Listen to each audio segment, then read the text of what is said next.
Hi, everyone, and welcome back to the Lunar Counseling Podcast. I'm your host, Kiara Brown, a licensed professional counselor, EMDR certified therapist, certified hypnotherapist, and the owner of Lunar Counseling. This podcast is a space for grounded, real conversations with therapists, healers, and guides about the deeper layers of mental health, trauma, grief, and what truly means to heal in an embodied human ways. Today, I'm honored to welcome Kelly Daugherty to the podcast. Kelly is a grief specialist, licensed clinical social worker, and trainer who has spent over 2 decades supporting individuals and families after the death of a loved one. She's the co-host of the Grief Ladies podcast and the co-creator of the Grief Framework, a practical and compassionate roadmap for navigating life after loss. Kelly is known for her honest, grounded approach to grief, one that moves beyond platitudes and allows space for complexity, messiness, and ongoing nature of mourning. In addition to her clinical work, she trains therapists, schools, and organizations on how to better support grieving people in ways that are tuned, realistic, and deeply human. So I'm excited to have you here because grief is definitely a conversation that a lot of people are scared to have sometimes, but I'm so glad that you are here. Yes, thank you so much for having me. I love talking about grief, so I'm one of those odd ones that could talk about it all day long. So I get excited talking about it. Sorry. So I love to ask everyone what brought you into the therapy world. Yeah, so my mom died when I was 14. She died from breast cancer. She had been sick for about 2.5 years. And so following her death, I was struggling. My dad was struggling. We were not doing well as a family. And my dad was actually an alcoholic at the time. So things were really complicated and messy with him. My mom did everything. She was the caregiver. She was the one who stayed at home with us. And so all of a sudden, my dad has to be everything and wasn't great at that. And so he saw that I was struggling and he basically forced me to go to a hospice grief group. And at the time, I went to an all girls Catholic high school. So I was a little boy crazy. And so he told me that there'd be boys at the grief group, which is the only reason I went. He knew how to get me there. But that group changed my life. I met an amazing social worker. I met other girls who all of them had their dad die, but it still helped me know I wasn't alone, that I wasn't the only one going through this. And so after doing some work with that group and another group, and then doing some family work with another therapist, I started volunteering with the children's program. And that's when I knew that this is what I wanted to do with my life. And so I went to school, got my master's, and have worked in grief and loss and done some other things throughout my career, but grief and loss has always been my passion and always why I became a social worker and went into this field. Is really my mom, but also my dad. I think I never give him enough credit, but like he really is the probably more of the reason that I'm in this field. It kind of makes sense 'cause if he hadn't got you in that group, like you would never have been exposed to any of those things. Exactly. So I think I don't need to give him enough credit. Your dad also got the help that he needed too while you're He getting did. help. He did. I don't talk a whole lot about this, but about 6 months after my mom died, I wrote him a letter and I threatened to run away if he didn't stop drinking. And he, at that point, stopped drinking and he claimed he didn't have a problem, which now he would say he died 15 months ago today, actually. But Oh, I'm sorry. oh, thank you. But he knew it was a problem. And 2 years later, he finally got into AA. And at the time of his death, he was sober just shy of 30 years and been in AA for shy of 28 years. So I am so grateful for that and grateful that he took my letter. I wish I had that letter. Somebody told me that he saved it and I searched his condo when he died because I really would have loved to know what I wrote from that 15-year-old perspective. Yeah, But his choice really allowed us to be able to have the relationship we got to grow into and grateful. that's awesome. Was it just like the two of you after your mom passed, or did you have any siblings? I have two older sisters. They're 7 and 9 years older, and my dad kicked them out shortly after my mom died. So it was just really him and I, and not best timing, really, but Yeah. family dynamics. Sure. Oh, yeah. That girl with family dynamics, they always make things Yeah, interesting.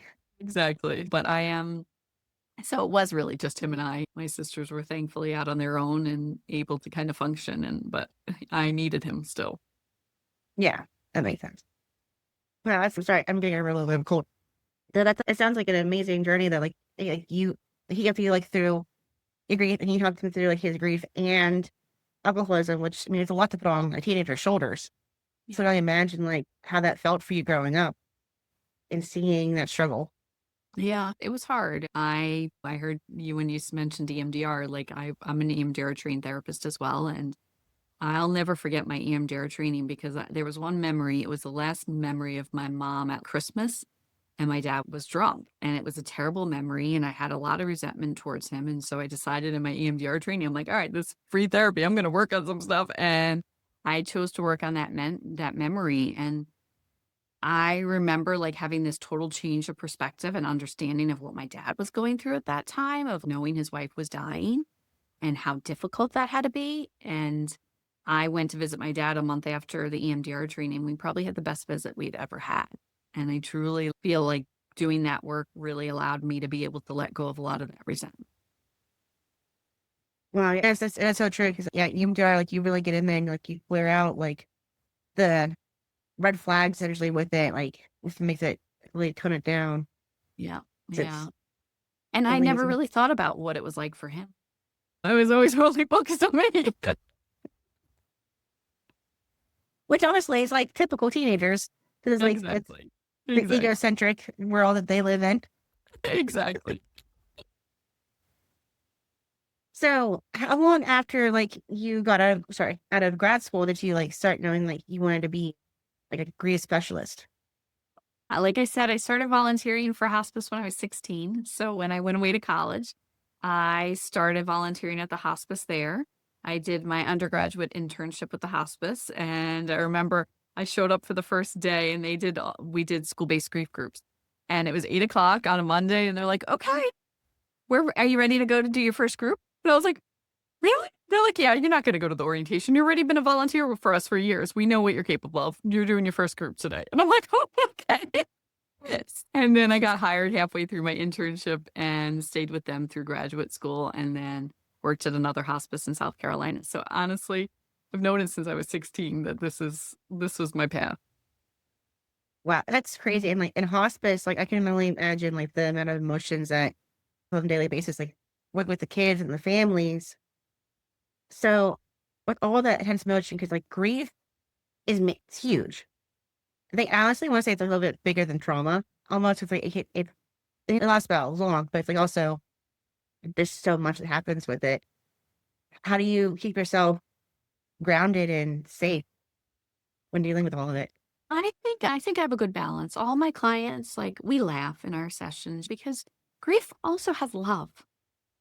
Hmm. And that's the reality. We're talking about love. We're talking about missing somebody. Being able to have a little bit of laughter, I think is also healthy. So I think someone told me one time, like, your groups are like a bit of a balance. Like, we laugh, but it's also pretty serious and heavy. But so I think I like to keep balanced sessions as much as possible for myself, just as much as for my clients. But I take care of myself. I moved into an office back in 2021 that had 7 office spaces and I rented them out to my friends. And so they were all in private practice, just all under one roof. And so I have them to be able to go to lunch with. We have our normal routine every Tuesday. We go to the same restaurant. They know who we are.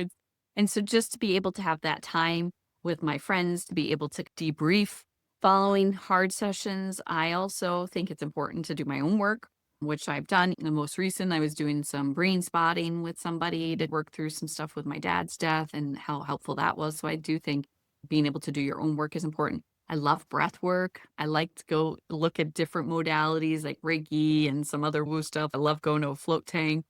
So That's so cool. yeah. So I think that whatever I preach to my clients, I don't ever give a suggestion or a recommendation of something unless I've tried it. Yeah, and I guess something I think almost every therapist kind of does that. Now, I personally like whenever I tell clients to do these different routines and help keep yourself grounded, like I do that myself. I'm like, I tell me I'm doing this too, and it really does help. Exactly. Exactly. Yeah, that's amazing. I've heard like really good things about float tanks. How often have you like gone to a float tank?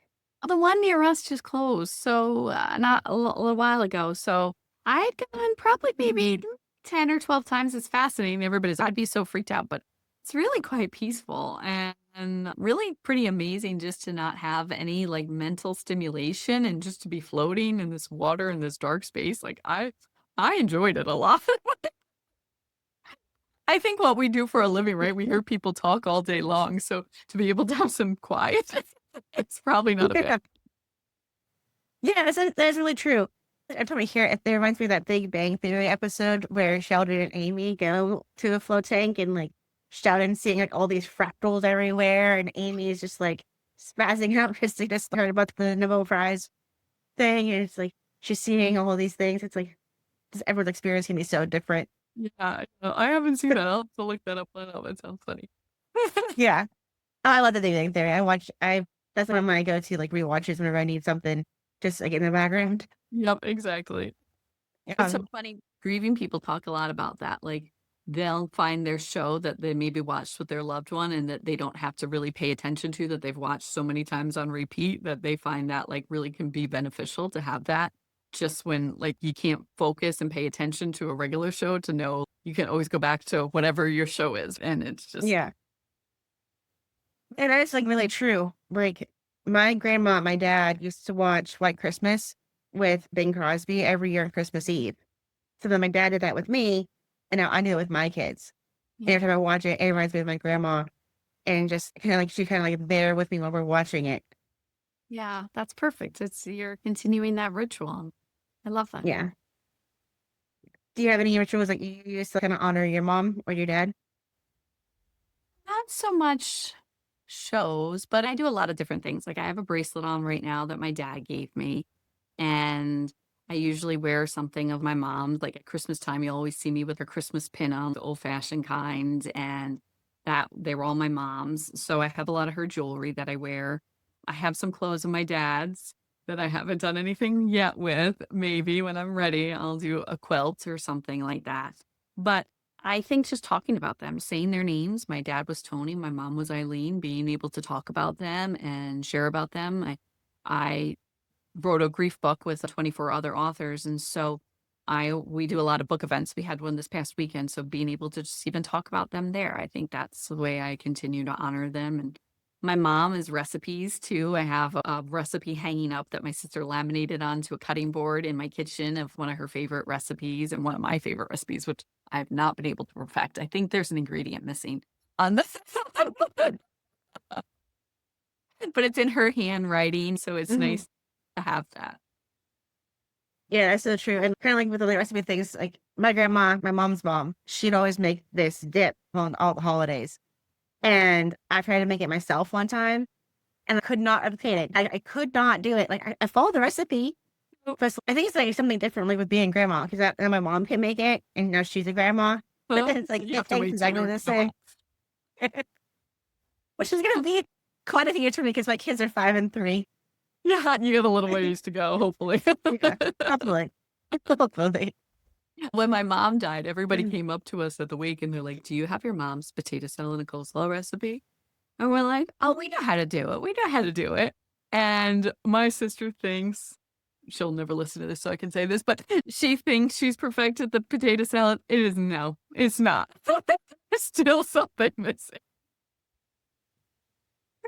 That's true. With a lot of my family recipes, like it should be following like the exact measurements and the exact ingredients, but it is truly how you make it too.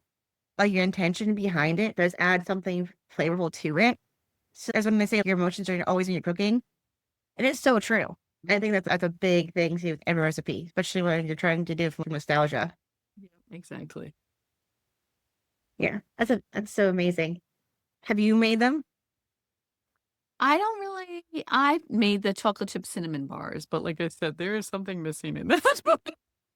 And now I'm gluten-free, so it's even more challenging because I have to use gluten-free flour. Oh yeah, that's God. Trying to find non-gluten items is so hard. Yes, and it's good ones at least. Yeah, yeah. You can find them, but they always taste like chalk to me. I'm like, is that I should be gluten free, but I don't follow it as well as I should. So tell me a little bit about the book that you wrote. What was like the premise of it? Yeah, so it's a collaborative book. So there was 25 of us that wrote it together. So it's called The Grief Experience, Tools for Acceptance, Resilience, and Connection. And what I really wanted to do was I wanted to create a book that whoever is grieving could pick it up and relate to at least one of the authors. Hmm. And so it's not just death. It is different types of grief like divorce and infertility and cultural grief and disenfranchised loss. Like I wrote about pet loss in my chapter because I'd already wrote about my mom in another book. And so each chapter is their personal story with grief and then a tool to help the readers. So you walk away with 25 stories and 25 tools. And I'm really proud of it. We just had our 2-year anniversary last week and had an event to celebrate it. And just to continue to be able to get out in the community, especially because locally 11 of the authors are local. So it's nice to be able to do things here in our community in upstate New York. And just to be able to talk about grief and loss, to be able to give people a space to be able to come and share and ask questions and just connect and know that they're not alone. I love doing these events, and sometimes we have only a couple people, sometimes we have more people show up, but I always say whoever shows up is supposed to be there and that it's meant to be. So awesome. Because you're right. Like, people like are always called to certain events. There's always like something, I would say, like something in the universe, some energy that's like drawing people towards you or repelling them from you, just depending on what's going on. And so like, I love like just doing like, even if it's two people, you're still having fun and talking about something heavy, but in a constructive and like helpful way. Yeah. And we've been adding in lately, we've been doing a closing ritual and giving everybody the opportunity to say their loved one's name and just to give them that reflection because I think rituals are really important. And I don't think Mhm. we've, as a society, have moved away so much from rituals, but they're really powerful and an important part of our grief experience. So funny that you mentioned rituals because I just did an interview the other day with the Brian Kearney and he talked about rituals and how like how important rituals are in society. So it's so interesting. Because there's no coincidence, right? Yeah. And the reality is grief is so isolating and lonely. And I think we've moved away from traditional funerals while I understand, but the reality is that was your opportunity to come together and grieve together. And so without that, you're on your own and you don't Hmm. necessarily have that support. So being able to do a ritual with other people and to have your grief honored and witnessed, I think it's just really healing and important. Yeah, that's true. And I think it's interesting that you mentioned that because I one of my cousins passed away whenever I was an undergrad and he was really young. He was in his early 20s, late 20s, early 30s at that point 'cause he's older than I was. But they didn't my aunt didn't do like a traditional funeral for him. What they did instead was to have him cremated and we had a celebration of life, but we had and all of his artwork was in a hall like displayed because he was an amazing artist. So we like went to see all his artwork. But it was for me it was enough, but for my older brother, he had a hard time with it because he wanted to see the body. He needed that closure seeing like him because him and my cousin were so close that they're almost like brothers. So to not have that closure was really hard for him. Yeah, it's really interesting when people do just like a gathering, a family gathering at the house or whatever. I've heard that even in my own family, like for someone, for my sister, my brother-in-law's mom, they just did like a backyard kind of thing. And the kids felt like they didn't have that opportunity to come together. And yes, they had the party, but it's a party. It's a little different than something a little more formal and ritualistic and having that. Yeah. 'Cause I know having the viewing and stuff, especially nowadays, it can be expensive, especially if someone was to be cremated because you have to do the casket and all these things. And funeral homes make things challenging to the schedule The that business. sort of stuff. Yeah, Yep. business. But it is important too. Like whenever my sister-in-law's dad passed away last year, I went to the viewing to support them. Because you're right, like you get to witness them and be like, "We're here for you. We love you," and like really just know like it's you're there. Yep. Exactly. Yeah, and I don't know why. I understand financially. I think that's why a lot of it has moved away from it. Funerals are big business. Somebody just told me recently that they had to pay $1,200 to rent the casket for their husband so they could have the viewing. And then he was cremated $1,200 to have him in a casket for a couple hours. This is crazy to think about. Yeah, and it is crazy, and, like, I talked to my husband about my funeral plans, like, whenever I pass away. And I know I personally wanna be cremated, but I want my ashes fused to a tree to be planted 'cause I don't wanna be, like, on a mantle. I just wanna, Mhm. like, kinda get back to the earth, and it's like, I just, like because of that reason, like, I happened to write, I was like, "I really don't want to worry about a viewing," but I'm thinking, like, as we're talking about, like, maybe my kids and my grandkids would want to actually have that final closure. Yeah.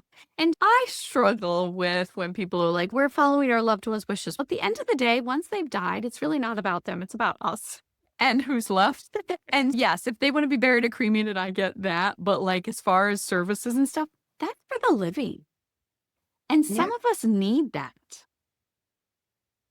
We had a traditional funeral for my dad. That's what he wanted. We pre-planned it, which was if I can make any recommendations is pre-plan because that was like took off so much stress. The funeral home called me after I left after he died that morning and they said we only have one question for you. Do you want your dad clean shaven? Because everything else had been answered because he and I pre-planned it years ago. And so not having to answer it's 160 questions you have to answer when you walk into a funeral home after somebody dies. And to have that done was amazing. And then we did the traditional funeral, church, everything, because that's what he wanted. He wanted to be buried with my mom. And then we came down to, because he lived in Florida, we're from New York. So he was buried on Long Island. And then we went down to Florida and we had a service down there for him for his AA community. And then after the service, we went in and they had a luncheon for him. And people got up like a traditional AA meeting and talked about him and how he impacted their lives. And it was so amazing. And I'm so grateful that we did that. That was truly for him. And to hear these stories about our dad that we would have never known because they knew a different man than we knew. They Yeah. knew their member of their AA community. And to be able to do that, like, I'm so grateful we did. Yeah, it is so true too, like, and I'm glad we have some people that we connect with and we form community, like, outside of our family, and they know different pieces of us because, like, the version of me with my siblings is different than the version of me with my friends and, like, how I am out in the community. Like, it is Exactly. definitely nice, like, have someone, like, show, like, all sides of that person. Yep. Yeah, that's really true. It is interesting though too, right? Like the rituals are for the people living, and it is like really the closure piece, like saying we love you, we'll miss you, we'll see you again soon, and like your beliefs. But it's true. So actually, speaking of like the beliefs piece, whenever you're helping people through their grief, do you like what type of belief system do you usually pull on whenever like you're talking about it? It's wherever my client is. So I think in my intake, I always ask, what do you believe happens when somebody dies? Because that is the number one question grieving people talk about and want to Mhm. know. And that really directs where I meet them at. If they believe in science and they believe that they're gone and they're gone, okay, that's where they're at. If they believe in heaven, that's where I'll meet them. I am trained in something, and I don't know if you've heard of this, but obviously it shows my spiritual bias, and I know that, and I recognize that, and I'm okay with that. But I'm trained in induced after death communication therapy, which Oh, is that's so cool. based off of EMDR. And so obviously that is something I believe and a lot of my clients do. And even the people that don't believe it can have tremendous benefit from this type of treatment. So it isn't something that limits who can provide. You just maybe don't. There's a lot of research on this for people even having these death communications that don't necessarily believe anything once they do this treatment, though. Their beliefs change. And so that's That always fascinating. that's amazing. Can you talk a little bit more about it, like the premise behind it? Yeah, so Alan Botkin was a psychologist at the VA, and he was working with veterans, and he got trained in the MDR in the early days by Francine Shapiro, and afterwards was like, at that point, I think all therapists were trying to figure it out, like, how can we do this? And so he started focusing on just like a feeling, an emotion, and he was calling it core focused EMDR. And then, so he's working with the veterans and he starts like processing sadness of the death of one of their friends or peers. And they were spontaneously having after death communications. And so he's, oh, this is weird. What's going on? And he did it a few more times and it kept happening. And then he told his colleagues, they started trying it out and they were having, and they were showing like 95% of people at the VA were having after death communications. And so it has developed. Janice Holden has done some research out of Texas on it. Tom Nini has done some research in Australia on it. And somebody, and I don't know his name, in Italy has also done it. So it is research based now. It actually shows it's better than EMDR. The results are long lasting. People have significant benefits from it. I've seen it firsthand, like amazing changes in my clients. And so it's a 2-session protocol. The first day you come in and you just ask them a couple questions just to kind of activate the sadness. And instead of like traditional EMDR where you have the memory and the negative cognition and all of that, you just stay with the sadness. What's the saddest part of the grief right now? And you stay with that and you process it and process it. And some of those processings can be really long. And they just stay with that sadness. And what tends to happen is not necessarily the first day, but the second day is the sadness peaks and people start to come down and feel more at peace and more open and more calm. And they're like, I feel really good right now, which then makes them more open to having an after-death communication. And so after-death communications are naturally occurring. I think they say about 75% of our society has identified having an after-death communication at some point in their life. And so we're not forcing and we're not doing like a hypnosis, even though you're trained in hypnosis. I am too. People wonder, are you doing? No, it's not hypnosis. It's different. But it's allowing. So they say that the sadness is what blocks those after death communications from occurring. So once you've processed it, they're more open. Now, everybody's after death communication is different. Sometimes it's a vision, right? They see their loved one, they close their eyes and they see them. Sometimes it's hearing. Sometimes it's like they feel like, oh, I just felt like a hug. I just got a hug. Sometimes people are like, oh, I feel this heat on my neck, like someone's touching me. Technology things have happened in my office that I can't explain, lights flickering, devices doing weird things, my light bar going off on its own, like crazy stuff happening. And sometimes it's just a knowing that their loved one is with them, or sometimes they're flooded with memories. All of a sudden these memories come up and they're like, I haven't thought about that in forever. Oh my gosh. And so everybody's looks very different, but that's icing on the cake. Not everybody will have an after-death communication. The meat of it all, the benefits is to process that sadness. That is so awesome.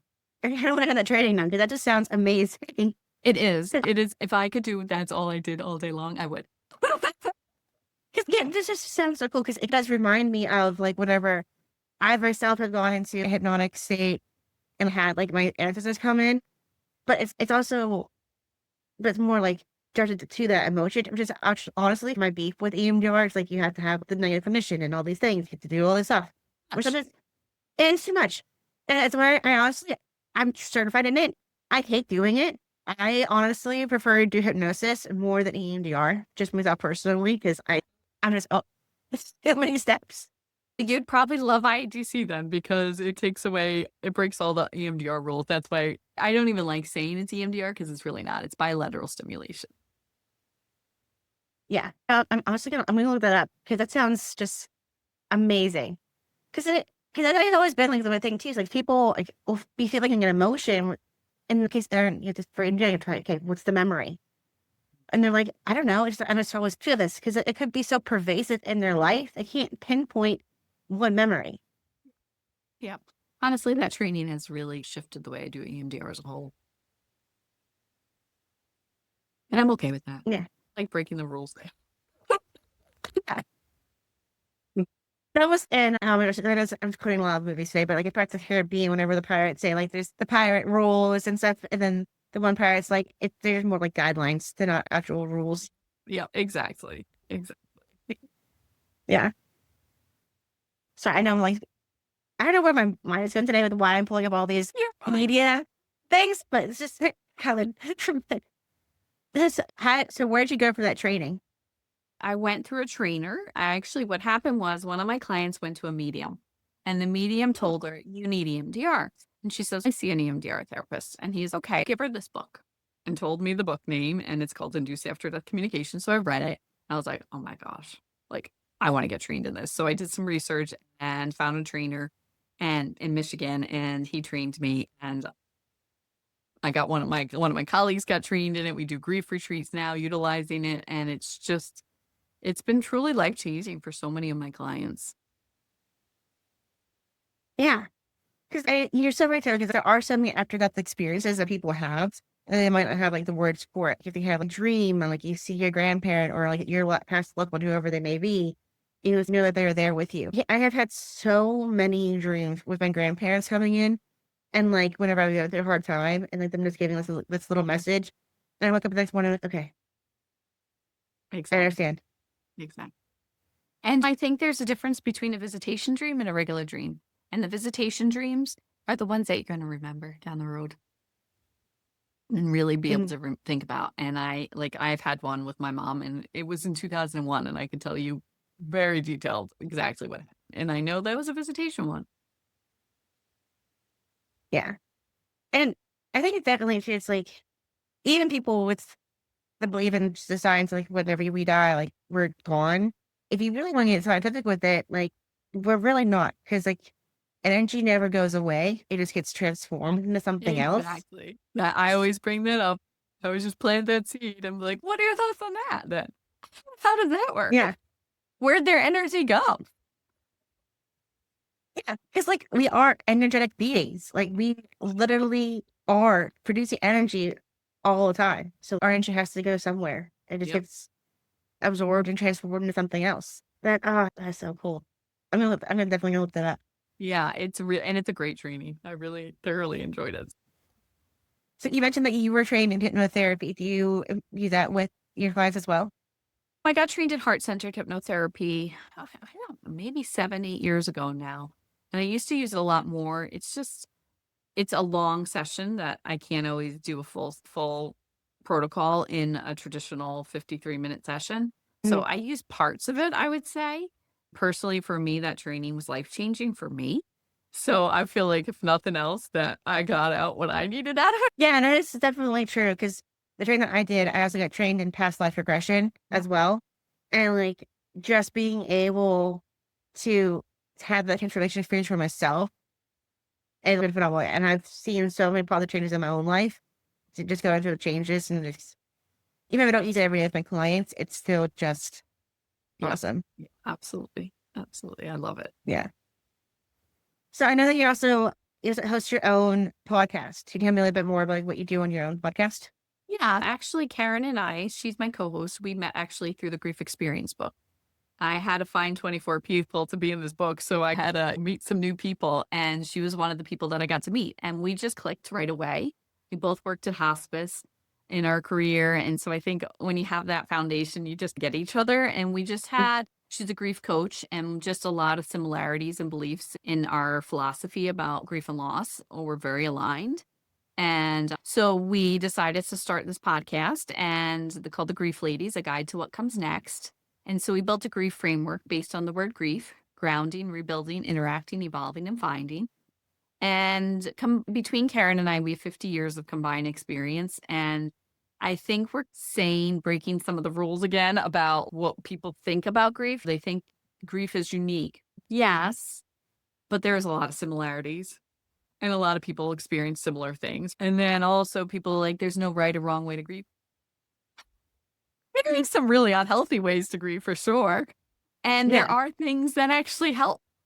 And so that's really what our podcast is about, is giving you actionable steps and tools.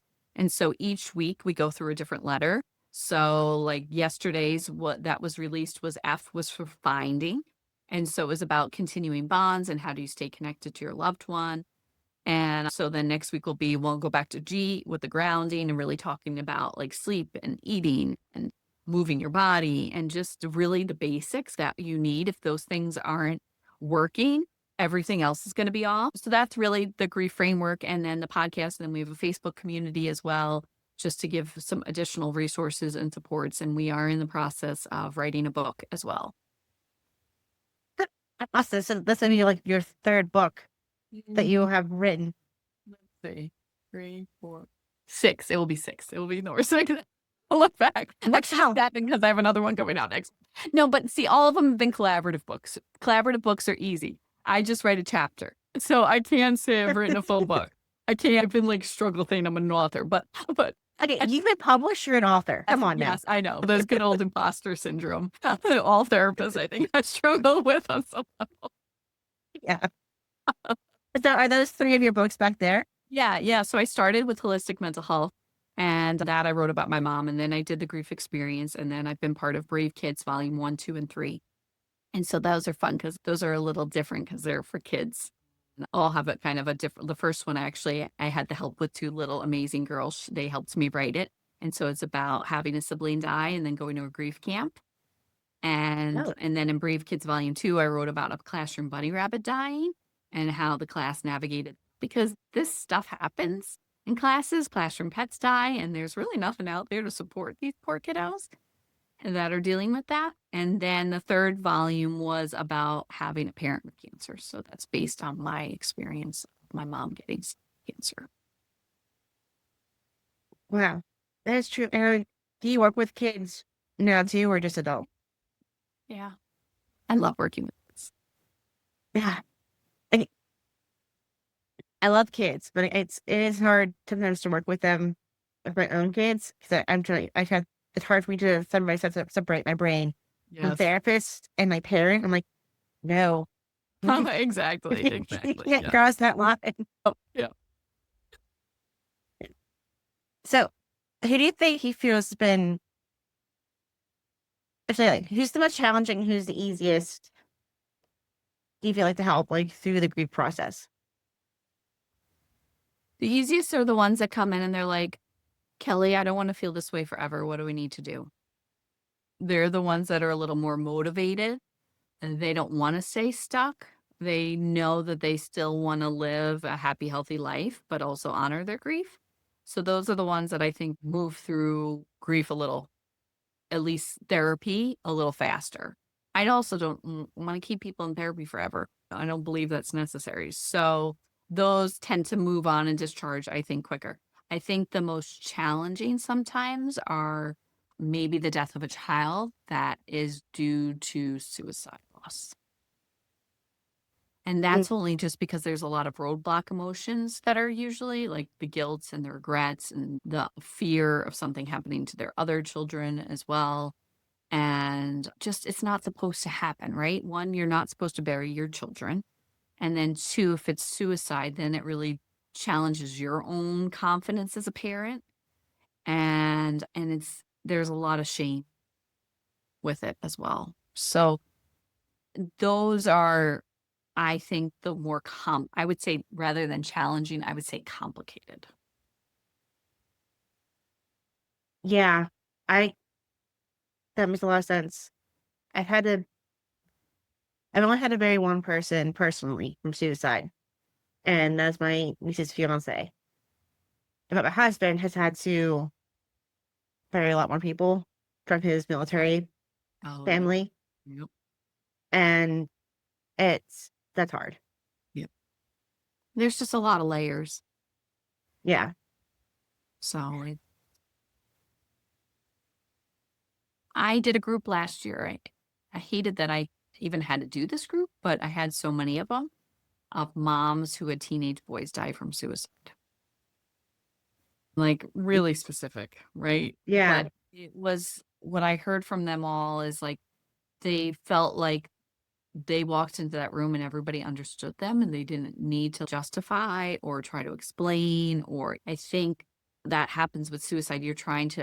When you say that somebody died from suicide, you're trying to explain why. And in that room, they didn't have to do.